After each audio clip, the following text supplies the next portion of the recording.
Be blessed, people. Pray without ceasing. I told you guys there will be blood in the street. Unfortunately, there's more to come because we're not learning.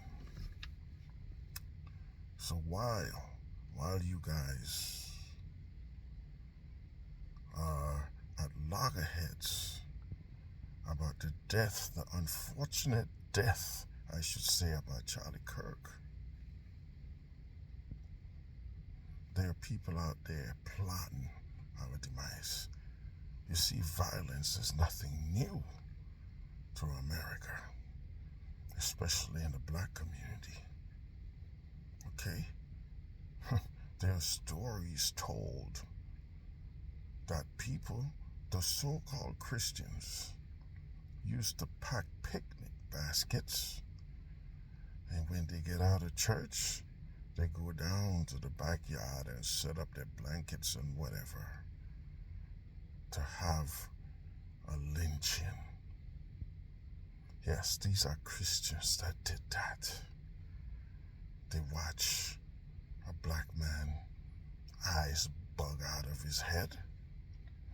Eat your PBJ, little Johnny. They've got to watch him defecate on himself. Ham sandwich, Mary?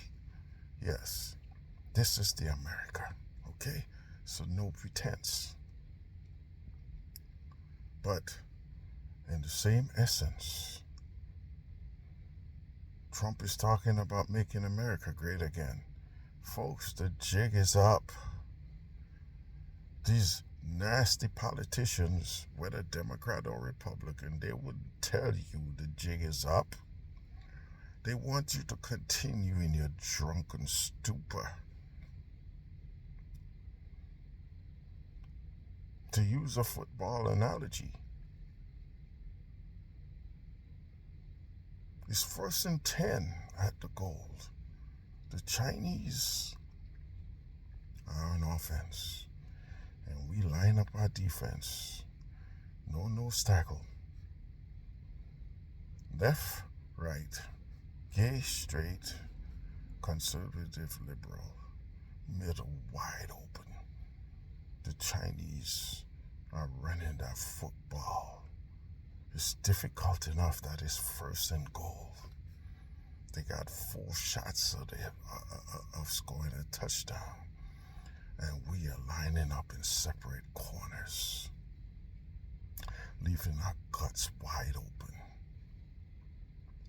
This is the type of problem we have today. I have to agree with Judge Sotomayor. We need a serious, intensive course in civics in our colleges and our high schools. Okay? We are not on offense anymore, folks. For the most part, we are playing defense. Okay? The Chinese economy is taking us over. And because of our short-sightedness,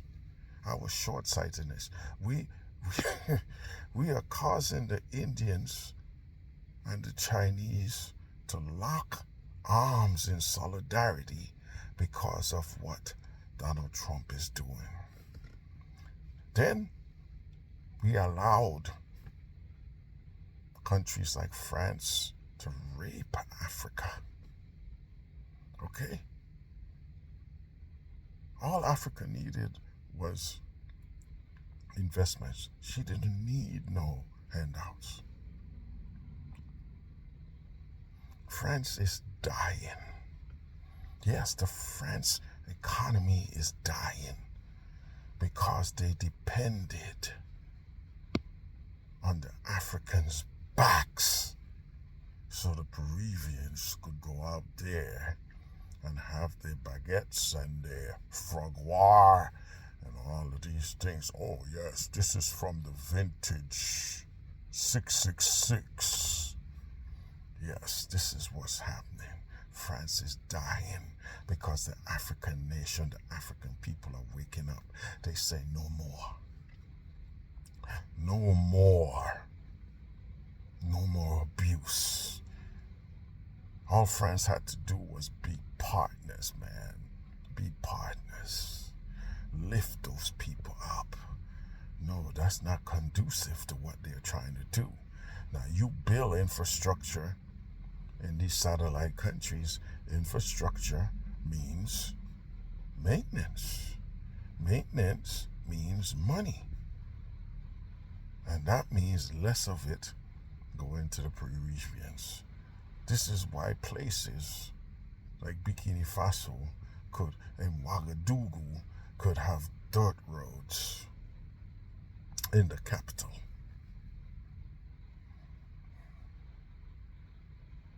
Now they're waking up. Africa is going to be one of the fastest growing economies in the world. Why do you think China and Russia is there? Why? Because they love the Africans? I don't think it has nothing to do with love. It's pragmatism. It's symbiosis, not parasitic like the Western world did for many years. Symbiosis. Mutual assured respect. All we had to do was invest in Africa. That little investment could have curtailed the growth of China. No. We're not going to make a middle class in Africa. Let's make a middle class in China. We gave that sleeping dragon. We stoked its flames. We gave it the coals it needed to fire up those furnaces. And now we're scorching our asses. We are crying. No, we should have gave that investment to the African people. We can't get past our racism, folks. We just can't get past it. Now that dragon is breathing flames, and we are running and screaming. The jig is up. I'm sorry to tell you that. I'm sorry too. My pensions are tied up in this nonsense. I want to retire peacefully too. Happy in a strong, loving United States. That is over. Look what Israel has done to the Kuwaitis. All because they were having a peace negotiation. You see, Netanyahu doesn't want peace. He wanted it all. He blew up this meeting place of these people. He missed. He got the underlings. And instead of Donald Trump comes out and repudiates strongly what Netanyahu has done, he did some kind of tacit nonsense. And then that schmuck Marco Rubio will go over there, put a damn yarmulke on, and kiss on that wall, turning his back, turning his buttocks towards the Arab world, towards the Kuwaitis, who's supposed to be our friend. The Arabs are angry. Some of them even talking about striking back Israel. I don't think that is a good plan. You know, like Yoda said, violence begets violence. I don't think that's a good plan. They should employ the strategy that Saudi Arabia, those bastards, did after 9/11. You see, the families was going after Saudi Arabia. And Saudi Arabia told Congress, you go ahead with that bill and see what happens to your stock exchange. We will pull every dime out of it. I think the Kuwaitis and their allies have a perfect opportunity not to use violence, but to use diplomacy and the power of money to get their point across. They should threaten the same, or you just go ahead and do it. Invested into China. Invested into China.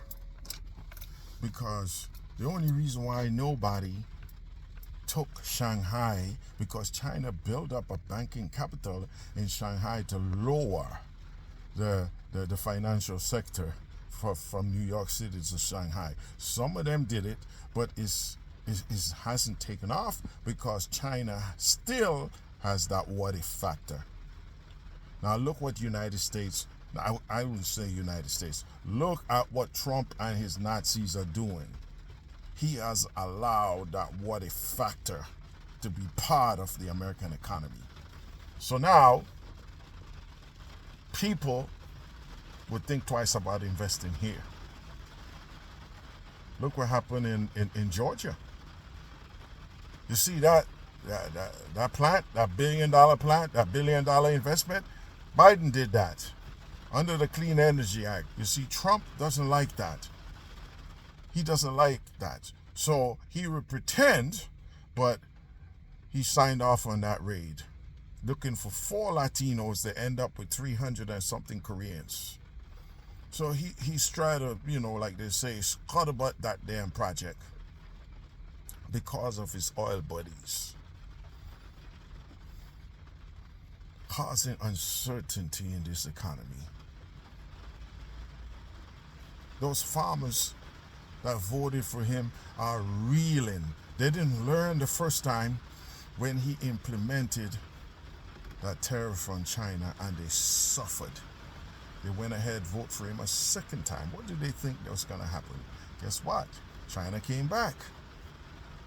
Just soybeans alone, before Trump, was a $12 billion business. China hasn't placed one order this year. The crops are about to be harvested, not one order. Trump has destroyed those farmers. I don't know what the end game is for BlackRock to buy it up. I don't know. I don't know what the end game is. Don't ask me. But it's rather interesting to see the things that are happening around us. America is no longer a trustworthy partner anymore. Canada found that out. Canada is building submarines between South Korea and Germany. Canada ordered F-35s from the United States. Then they found out that they could turn on and off certain components in that plane. They was like, well, thank you very much, but no thank you. Billions of dollars gone from Boeing.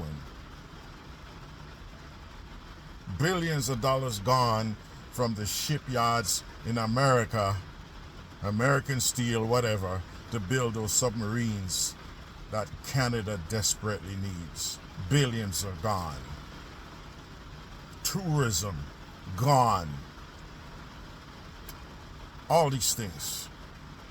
He's there hog-tying and frog-marching Korean citizens, South Korean citizens who are legally in this country. And then after it's all said and done, he's like, please stay. You'd be like Casey and the Sunshine Band. Don't go. I'm begging you to stay. Train Americans. And the South Koreans employ the North Koreans tactic. Juke J up yours. Who can blame them? Who can blame them? This country is imploding. You are fighting over one man. Charlie Kirk didn't deserve to die the way he did. So did George Floyd. So did Breonna Taylor. So does a lot of people. Violence in this country is nothing new. I don't remember how many presidents were assassinated, and I mean, it's nothing new. Assassinations is nothing new. Look what they did to the Black Panthers Party. Look at Malcolm X. Look at Medgar Evers. Martin Luther King. Look at all of these political related killings, man.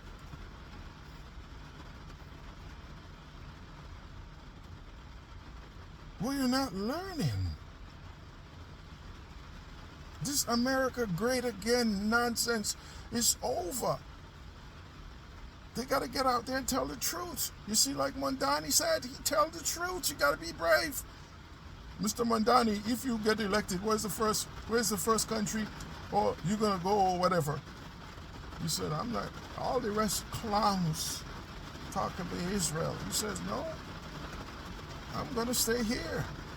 I'm gonna try to fix New York City. If I want to talk to my Jewish American friends, I know where to find them. They're right here in New York City. That was the perfect answer.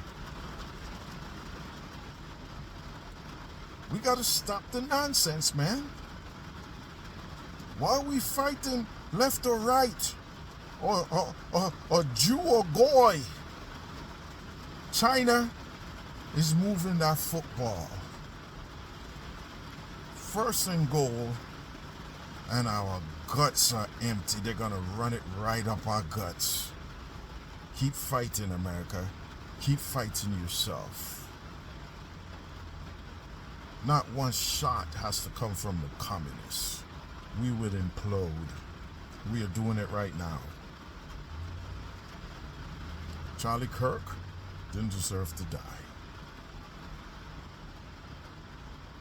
Who could say somebody out there deserved to die? Not even Jesus told the thief on the cross they deserve to die. Because at the last minute, just like one of them got it, we should allow people the opportunity to change. We don't take a 5-pound sledgehammer to kill a mosquito. Christianity is about love, long-suffering, lifting up the downtrodden. All of these things. Okay? Charlie had some controversial words. Words that shouldn't be mentioned as a Christian. He talking about, yes, he said George Floyd didn't deserve to die, but he called George Floyd a scumbag. A Christian would come and say, if you ask a question about George Floyd, you would say, well, George Floyd had some problems that wasn't conducive to long life. But I hope and pray, he didn't deserve to die, but I hope and pray before he did, he had an epiphany like the thief on the cross and asked the Father for forgiveness, so on that day he can enter the kingdom and have everlasting life. This is what a Christian does. Not call George Floyd a scumbag. Jesus didn't call the adulteress a scumbag or a whore. He condemned the sin. He condemned the lifestyle. Yes, you could condemn George Floyd lifestyle. We can condemn sin. We're not allowed to condemn the individual. Jesus made that an example. What part of that you don't understand? Ye without sin cast the first stone. Nobody could. You're talking about people with these words, they're Christian. What book are you reading? He didn't condemn that adulteress. He says, go and sin no more. He gave an opportunity to rectify that sinful lifestyle. He condemned the sinful lifestyle. Go and sin no more is condemning the lifestyle. Giving the individual a chance to change. Somehow, you evangelic cults on your holy roller pedestal don't understand that. He says you who put yourself up there are gonna be brought a base. We gotta be humble. We gotta encourage. Gotta love. Don't go out there calling people names, man. Somebody who is gay and going through this trauma, dealing with issues, what would make them come into a church? Why we lambaste them? Why would they do that? You guys just don't get it. But continue sleeping. Continue in your slumber. The world is going around us. Okay? This America #1 fallacy is just that. #1, maybe 50 years ago. The world is changing. Why we imploding?